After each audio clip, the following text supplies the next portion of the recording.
Hello, I am doctor Bhavna Kataria.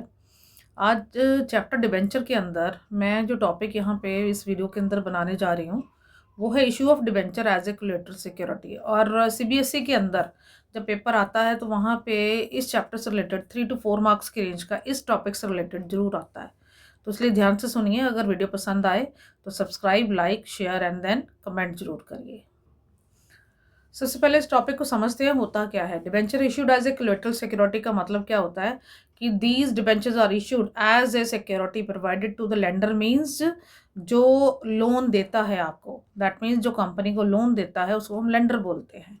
In addition to principal security, principal security जब भी हम loan लेने के लिए जाते हैं बैंक में, तो बैंक हमें हमसे सिक्योरिटी मांगता है। पहले तो हम वहाँ पे रखते हैं फिक्स सेट।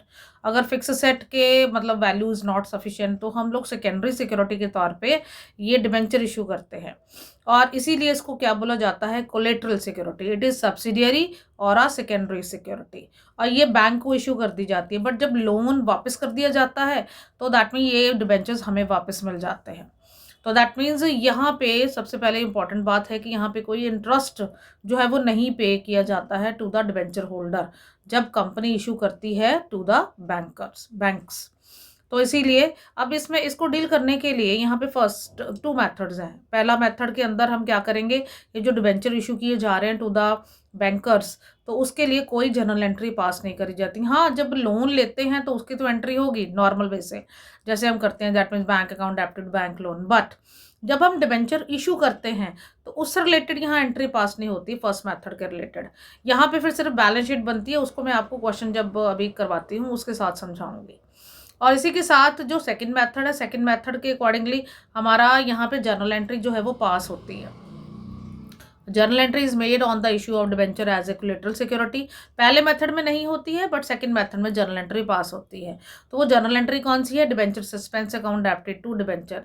अब ये डिबेंचर सस्पेंस अकाउंट क्यों ओपन किया गया, बिकॉज हमें बैंकर्स का जो है वो they are not treated as actual debenture holder, और उनको डिबेंचर इशू किए जाते हैं लोन की अमाउंट को मतलब एक कोलेटरल सिक्योरिटी के तौर पे रखने के लिए।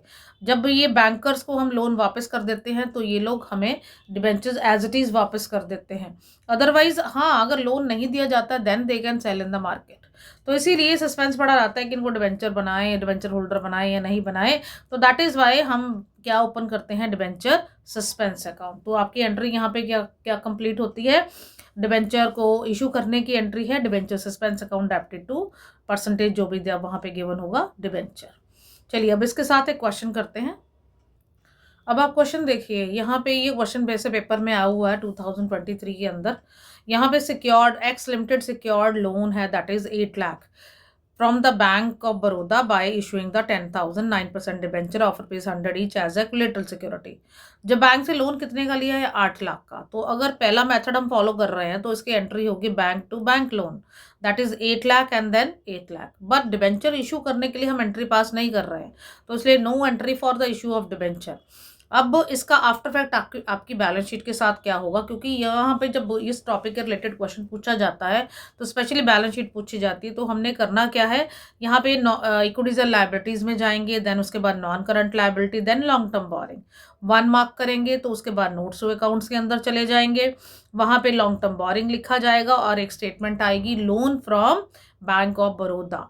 बट इसके बाद ये जो सेंटेंस लिखा गया है, दिस इज वेरी इंपॉर्टेंट। अगर आप ये सेंटेंस लिखना भूल गए तो सपोज ये 4 नंबर का क्वेश्चन है तो 1.5 नंबर कट जाएगा आपका, राइट। तो ये आपका है छोटा सा सेंटेंस है, क्या है, secured by issue of 10,000 9% debenture of 100 each as what collateral security. ये जरूर लिखना है, अगर नहीं लिखेंगे तो नंबर कट जाएंगे। बट यहाँ पे जो अमाउंट आएगी बाहर वो लोन की ही आएगी, किसकी आएगी, लोन की आएगी।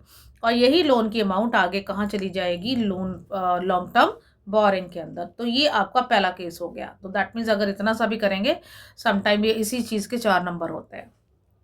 चलिए सेकंड मेथड भी देखते हैं। तो सेकंड मेथड के अंदर अगर आप पहली देख रहे हैं एंट्री, तो वो तो सेम है। जैसे ये देखो यहाँ पे भी बनी, इधर भी बन रही है, दैट मीन्स यहाँ पे भी बनी फर्स्ट मेथड में और सेकंड मेथड में भी बनी। बट यहाँ पे जो सेकंड जर्नल एंट्री है वो सिर्फ सेकंड मेथड में ही फॉलो की जाती है, that mean debenture suspense account debited to 9% debenture that is 10 lakh.